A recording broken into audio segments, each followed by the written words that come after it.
அடுத்ததாக பார்க்கக்கூடிய ராசிக்காரர்கள் யாருன்னா மிதுனம். ரொம்ப நாளுக்கு அப்புறம் ஆவணி மாதம் நல்லது நிறைய நடக்கக்கூடிய ராசி யாருன்னா மிதுனம். பழைய கடனை செட்டில் பண்ணுறது, எதிரிகளுக்குள்ளான பிரச்சனை தீர்த்து வைப்பது, வழக்கில் வெற்றி ஏற்படுவது, வண்டி வாகனத்தில் மாற்றங்களை ஏற்படுத்தி கொடுப்பது,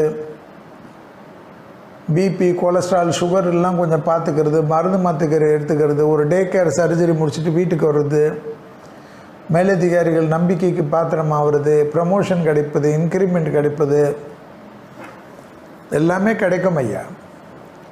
ஆச்சரியமாக இருக்கும். எதிர்பார்க்காத நிறைய விஷயம் கிடைக்கும். யாருக்கு? மிதுனத்திற்கு. வாகனத்தில் மட்டும் வித்தை இல்லாமல் இருந்தால் போதும். மற்றபடி எல்லா விஷயமும் அனுகூலத்தை ஏற்படுத்தி தரும் மிதுன ராசிக்காரர்களுக்கு என்பதை ஞாபகத்தில் வைத்துக்கொள்ள வேண்டும். உறவு முறையில் காணப்பட்ட அந்த சிக்கல் கூப்போடும் தாய் வழி உறவு, தந்தை வழி உறவு மேன்மை அடையக்கூடிய அமைப்பெல்லாம் ஏற்படும். யாருக்கு? மிதுனத்துக்கு.